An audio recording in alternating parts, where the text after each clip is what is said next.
সুপ্রিয় শিক্ষার্থী, আশা করি সকলে ভালো আছো। আমি মোহাম্মদ ইবনুল তাশরিফ, সহকারী শিক্ষক, police line school and college, Bogura. আজকে আমি তোমাদের সামনে উপস্থিত হয়েছি দশম শ্রেণীর ফাইন্যান্স অ্যান্ড ব্যাংকিং বিষয়ের অষ্টম অধ্যায় মুদ্রা, ব্যাংক ও ব্যাংকিং। এই অধ্যায়টি নিয়ে আজকে আমি তোমাদের সঙ্গে কথা বলবো। প্রথমেই দেখা যায় যে এই অধ্যায়টি থেকে আমরা কোন বিষয়গুলো জানতে পারবো, অর্থাৎ এই অধ্যায়ের শিক্ষণফল সমূহ কি। মুদ্রা এবং তার ইতিহাস সম্পর্কে আমরা জানতে পারবো, অর্থাৎ মুদ্রাটা কিভাবে আমাদের কাছে আসলো এবং এই সম্পর্কে জানতে পারবো। এরপরে ব্যাংক, ব্যাংকিং এবং ব্যাংকারের মাঝে যোগসূত্র নির্ণয় করতে পারবো, অর্থাৎ ব্যাংক কি, ব্যাংকিং কি এবং ব্যাংকার কি, এই বিষয় সম্পর্কে আমরা জানতে পারবো। এবং ব্যাংক ব্যবসায়ের ইতিহাস এবং ক্রম বিকাশ, অর্থাৎ ব্যাংক ব্যবসাটা কিভাবে শুরু হলো, কিভাবে আমাদের মাঝে আসলো এবং বর্তমানে এর কি অবস্থান, এই সম্পর্কে আমরা জানতে পারবো। অধ্যায়টি অত্যন্ত শর্ট অধ্যায়, ছোট কিন্তু গুরুত্বপূর্ণ অধ্যায়। আশা করি সবাই মনোযোগ দিয়ে আজকের ক্লাসটি করবে। এ পর্যায়ে আমরা দেখব মুদ্রা ও তার ইতিহাস, অর্থাৎ মুদ্রাটা কিভাবে আমাদের মাঝে আসলো। এর জন্য করে আমাদের কিছু একটু প্রাচীন কালে ফিরে যেতে হবে। প্রাচীনকালে যখন মানুষ বনে বাজারে বসবাস করত, তখন কিন্তু তাদের সংঘবদ্ধভাবে বসবাস করা শুরু করেনি। সেই সময় কিন্তু আসলে মুদ্রার প্রয়োজন ছিল না, বা মুদ্রা কি জিনিস তখন তারা জানতো না। আস্তে আস্তে তাদের যখন পরিবার পরিজন বড় হতে লাগলো, বংশ বিস্তার করতে লাগলো, মানুষের প্রয়োজনীয়তা দেখা দিল, তখন কিন্তু তারা দেখা গেল যে বিনিময় প্রথা নামে একটা প্রথা চালু করলো। বিনিময়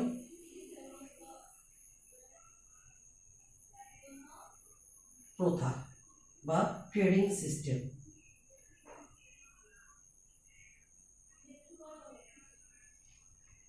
ট্রেডিং সিস্টেমস।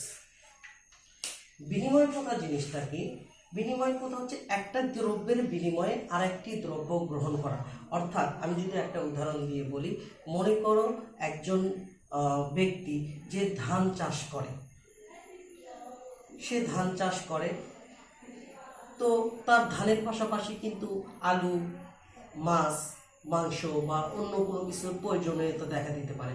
আবার মনে করো একজন শুধু মাছ শিকার করে, তাহলে যে ব্যক্তি মাছ শিকার করে তার যদি ধান প্রয়োজন হয়, তাহলে কিন্তু সে ওই ব্যক্তির কাছে যাবে, যে বলবে তাকে মাছ দেবে, তার কাছ থেকে ধান নেবে। কিন্তু যদি একটা বিষয় খেয়াল করে দেখো তো, আমার ধান আছে আমার কাছে, কিন্তু এই মুহূর্তে আমার মাছ প্রয়োজন নেই, আমার হয়তো চাল, আমার হয়তো ডাল বা তেলের প্রয়োজন, কিন্তু যার কাছে তেল বা ডালটি রয়েছে তার আবার এই মুহূর্তে ধানের প্রয়োজন নাই। তাহলে একটা অসুবিধা দেখা দিল না, একটা কনফ্লিক্ট দেখা দিল না। এই যে বিনিময় প্রথার এই অসুবিধাটাই ছিল অত্যন্ত ভয়াবহ। এই কারণে দেখা গেল যে তারা যার সাথে যার যে জিনিসটা প্রয়োজন সেটা সঠিকভাবে বিনিময় করতে পারতেছে না। তখন সবার কিন্তু একটা চিন্তা হলো যে এমন একটা সহজ বিনিময় মাধ্যম দরকার, যেটার মাধ্যমে আমরা যে কোনো সময় যে কোনো কিছু বিনিময় করতে পারবো। ঠিক এই কনসেপ্টটা থেকেই প্রাচীনকালের লোকজন তারা একটা সহজ বিনিময় মাধ্যম হিসেবে সেই সময়কার কিছু মূল্যবান পাথর, হাঙ্গরের দাঁত, হাতির দাঁত, ঝিনুক, শামুক, কড়ি পাথর, এগুলোকে মুদ্রা হিসেবে বা বিনিময় মাধ্যম হিসেবে ব্যবহার করতো। যে আমি যে কাউকে ওই জিনিসগুলো দিতাম, তার কাছ থেকে আমার প্রয়োজনীয় পণ্যটা নিতাম।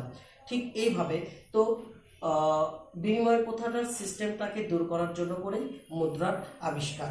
তোমাদের জ্ঞাতার্থে জানাচ্ছি যে আমাদের বাংলাদেশের মিরপুর 2-এ অবস্থিত 2013 সালে টাকা জাদুঘর নামে একটি জাদুঘর প্রতিষ্ঠিত হয়েছে 2013 সালে। তোমরা যদি কখনো সুযোগ পাও এই জায়গাটায় ঘুরে আসবা, এখানে দেখবা যে সেই প্রাচীন আমল থেকে বর্তমান সময় পর্যন্ত যত ধরনের মুদ্রা আমরা ইউজ করেছি বা ব্যবহার করেছি মানব সভ্যতার জন্য, এখানে মোটামুটি সব ধরনেরই নমুনা তোমরা দেখতে পাবা। তো এই ছিল মুদ্রার ইতিহাস। মুদ্রাটা আসলে আমাদের কাছে বিনিময়ের মাধ্যম হিসেবেই গ্রহণযোগ্যতা পাইছে। এ পর্যায়ে আমরা দেখব মুদ্রা কি। মুদ্রা হচ্ছে একটি বিনিময় মাধ্যম যা সকলের নিকট গ্রহণযোগ্য এবং মূল্যের পরিমাপক ও সঞ্চয়ের বাহন। অর্থাৎ মুদ্রা হচ্ছে এমন একটি জিনিস যেটার মাধ্যমে আমরা কোনো কিছু সহজে বিনিময় করতে পারি, আবার এটা সকলের নিকট গ্রহণযোগ্য এবং সেটা মূল্যের পরিমাপক এবং সঞ্চয়ের বাহন। মুদ্রার এই সংজ্ঞা থেকে আমরা কিন্তু মুদ্রার তিনটি বৈশিষ্ট্য পাই। প্রথমে আছে বিনিময়ের মাধ্যম, অর্থাৎ এই মুদ্রার মাধ্যমে সকলের কাছে যেয়ে আমরা গ্রহণযোগ্যভাবে জিনিস আদান প্রদান করতে পারি, বিনিময় করতে পারি। এরপরে দেখব মূল্যের পরিমাপক।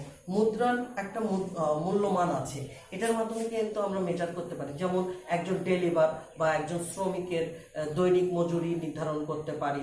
ধরলাম আমরা 200 বা 300 টাকা তার দৈনিক মজুরি, এটা নির্ধারণ করতে পারি। একটা বইয়ের মূল্য 200 টাকা বা 300 টাকা, সেটা নির্ধারণ করতে পারি। এই কলমের দাম 50 টাকা, এটা আমরা নির্ধারণ করতে পারি। এটা হচ্ছে মূল্যের একটা পরিমাপক। এরপরে আছে সঞ্চয়ের বাহন। মুদ্রা আছে বলেই কিন্তু আমরা ভবিষ্যতের জন্য করে সঞ্চয় করতে পারি। একটা জিনিস খেয়াল করে দেখো তো, যদি মুদ্রা না থাকতো আমরা সঞ্চয়টা কি করতাম? তো মুদ্রার এই তিনটি বৈশিষ্ট্য আমরা দেখতে পাই। এ পর্যায়ে আমরা দেখব একটি ব্যাংকের সঙ্গে মুদ্রার সম্পর্কটা কি, ব্যাংক এবং মুদ্রার সম্পর্কটা কি রকম সেটা আমরা দেখব। বলা হয়ে থাকে যে মুদ্রা আবিষ্কারের পরপরই ব্যাংক ব্যবস্থার উদ্ভব হয়, অর্থাৎ মুদ্রাকে বলা হয় ব্যাংক ব্যবসায়ের জননী। তার মানে মুদ্রা যদি না থাকতো ব্যাংক ব্যবসাটা আসতো না, এবং ব্যাংক যদি না থাকতো মুদ্রা কিন্তু ত্বরান্বিত হতো না, মুদ্রার ব্যবহার কিন্তু সীমিত হয়ে পড়তো, মুদ্রার ব্যবহারটা কমে যেত। তো আমরা দেখি একটি ব্যাংক, এই ব্যাংকটা কিভাবে কাজ করে। এই যে আমানতকারীর কাছ থেকে কিন্তু ব্যাংক মূলধন সংগ্রহ করে, বা এই বিনিয়োগকারীরা কিন্তু ব্যাংকে বিভিন্নভাবে বিনিয়োগ করে, এবং এই ব্যাংকে কিন্তু আমরা মূলধন হিসেবে টাকা গচ্ছিত রাখি। ঠিক এই ব্যাংক আবার কি, এর বিনিময়ে ব্যাংক কিন্তু এই আমানতকারী বা বিনিয়োগকারীকে কি করে, সুদ প্রদান করে। এবং ব্যাংকের নিকট যে টাকাটা আমানত হিসেবে সঞ্চয় থাকলো, সেই টাকাটা ব্যাংক আবার কি করে, ঋণ গ্রহীতাদেরকে ঋণ দেয়। ব্যাংক বিভিন্ন সেক্টরে বিনিয়োগ করে। এই যে আমানতকারীর কাছ থেকে ব্যাংক টাকা আমানত গ্রহণ করলো এবং সেটা ঋণ গ্রহীতাকে প্রদান করলো, এখানেও কিন্তু একটা সুদ প্রদান করে ব্যাংক, এবং এখান থেকে সুদ আয় করে ব্যাংক। এই যে দুই সুদের পার্থক্য, এই পার্থক্যটাই হচ্ছে ব্যাংকের মুনাফা।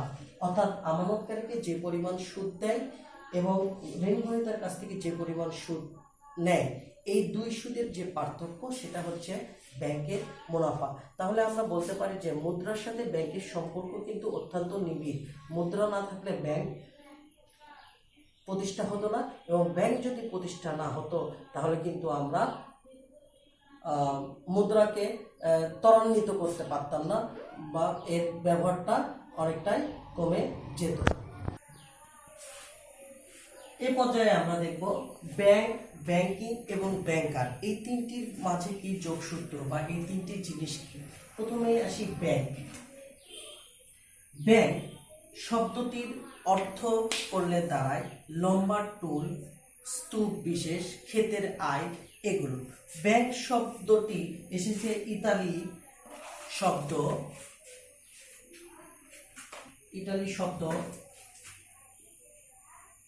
ব্যাংকো,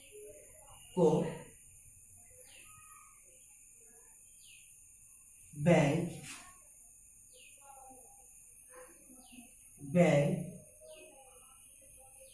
ব্যাংকিং বা ব্যাংকাস ইত্যাদি থেকে। এই শব্দগুলো ল্যাটিন শব্দ, এই শব্দগুলো থেকে ধারণা করা হয় যে ব্যাংক শব্দের উৎপত্তি। এর এগেনস্টে ইতিহাসে প্রমাণটা বেশি পাওয়া যায়। ধরা হয়ে থাকে যে মধ্যযুগে লম্বার্ডি স্ট্রিট নামের ব্যবসায়ীগণ লম্বা টুল বা কাঠের উপর বসে থেকে তারা এই মুদ্রার ব্যবসাগুলো করত। এই জন্য এই শব্দগুলো থেকে ব্যাংক শব্দটি এসেছে। ব্যাংক শব্দের ব্যাংক কথাটি, ব্যাংক যে ব্যবসা করে সেই ব্যবসাটা হচ্ছে অন্যের নিকট থেকে যে আমানতটা সংগ্রহ করলো, এই আমানতটা জন্য করে তাকে কিন্তু একটা সুদ প্রদান করে এবং সেই অর্থটাই আবার অন্য জায়গায় বিনিয়োগ করে, সেখান থেকে কিছু ইনকাম করে। এখন ব্যাংক কিন্তু অন্যের অর্থ দিয়ে ব্যবসা করে। এই ছিল আমরা ব্যাংক। এবার আসবো আমরা ব্যাংকিং কার্যাবলী। ব্যাংকিং কি জিনিস? ব্যাংকে যে সকল কার্যাবলী সম্পাদন হয়, যে কাজগুলো সম্পাদিত হয়, এই কাজগুলিকে বলা হয় ব্যাংকিং। আমরা দেখব ব্যাংকিং এ কি কি কার্যাবলীগুলো সম্পাদিত হয়। ব্যাংকিং ব্যাংকিং প্রথমে দেখি আমরা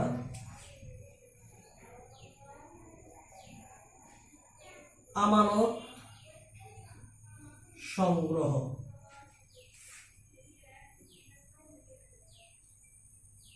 ঋণ দান, এরপরে আছে বিনিময় বিল বাট্টাকরণ, এরপরে আছে বৈদেশিক বাণিজ্যে সহায়তা, তারপরে আছে অর্থ স্থানান্তর, তারপরে আছে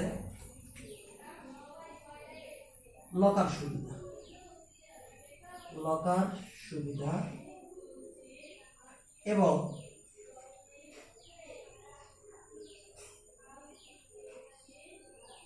সম্পদ ব্যবস্থাপনা ও উপদেশ।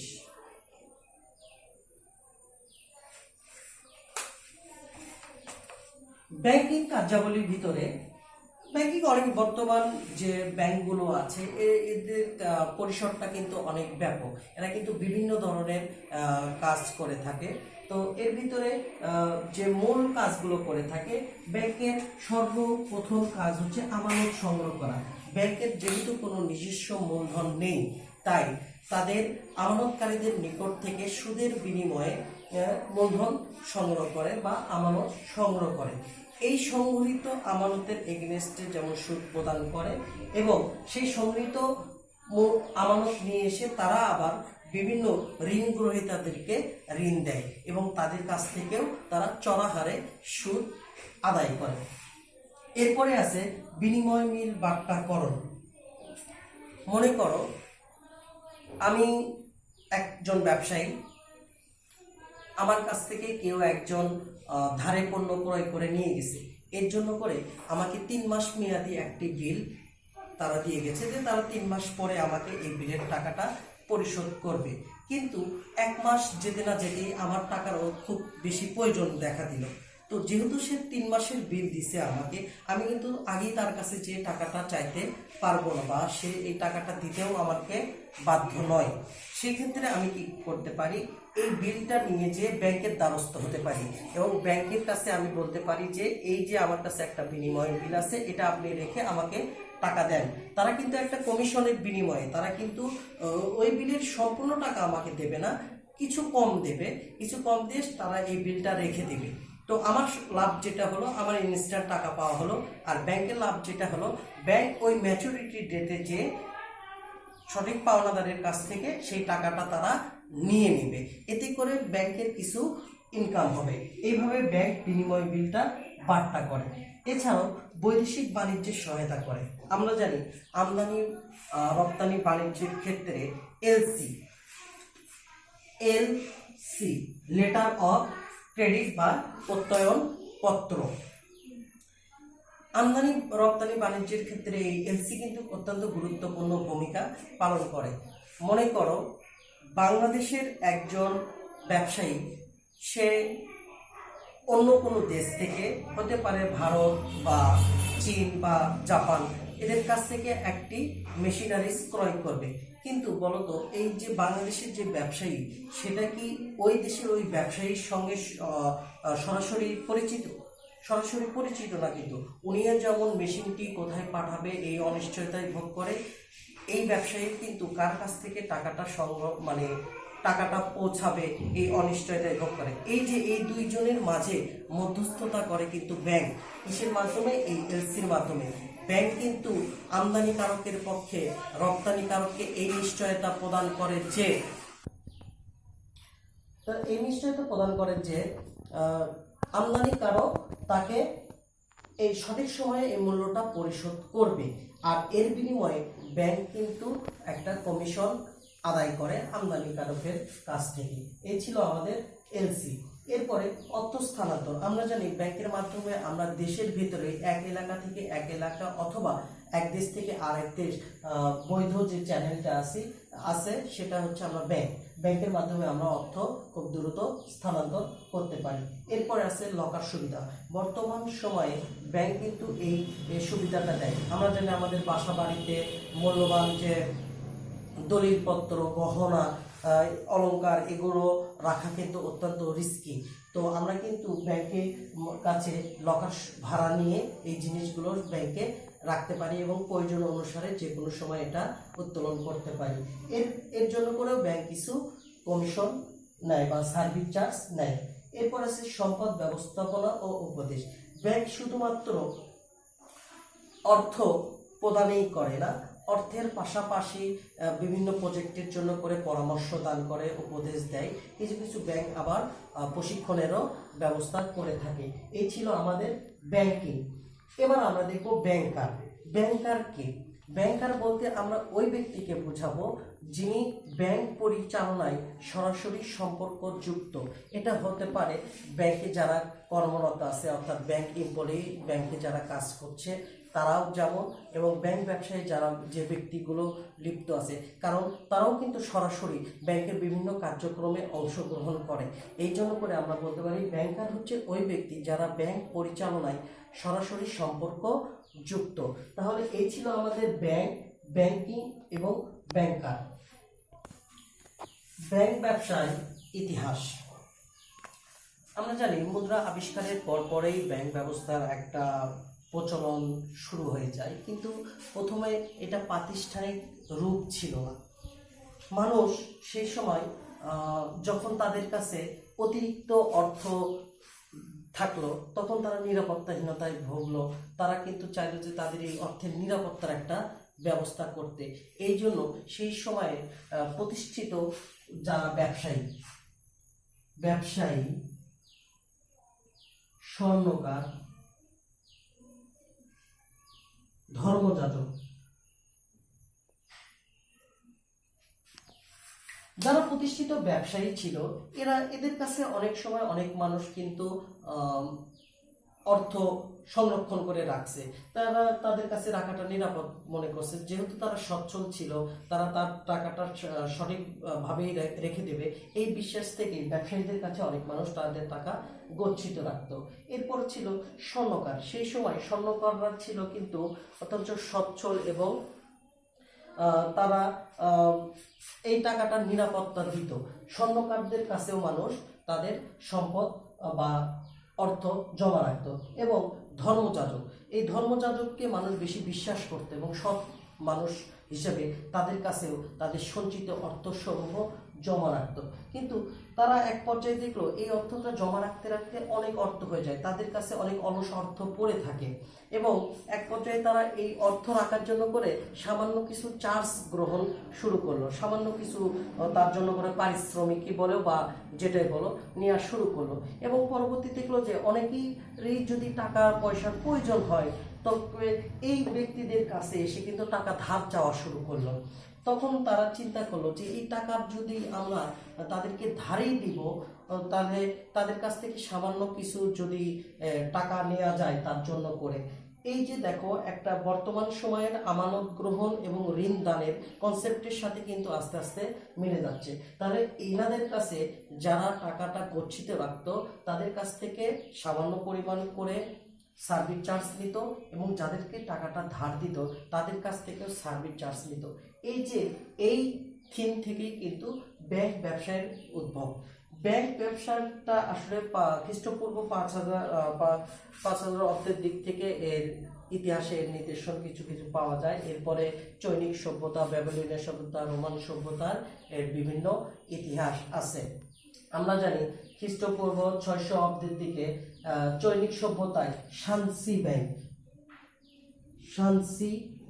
ব্যাংক এই ব্যাংকটি ছিল, এখন পর্যন্ত ধরা হয়ে থাকে এই ব্যাংকটি হচ্ছে বিশ্বের প্রথম। এটা খ্রিস্টপূর্ব 600 অব্দে এই ব্যাংকে প্রতিষ্ঠিত। এরপরে আছে আমাদের ইতালিতে একটি ব্যাংক, ব্যাংক অফ ভেনিস, যেটি 1157 সালে প্রতিষ্ঠিত। এইরকম কিছু পুরাতন ব্যাংকের ইতিহাস আমরা দেখতে পাই। আমাদের ভারতীয় উপমহাদেশে প্রথম যে ব্যাংকটি প্রতিষ্ঠিত হয় সেই ব্যাংকটির নাম ছিল হিন্দুস্তান ব্যাংক। এটি প্রতিষ্ঠিত হয়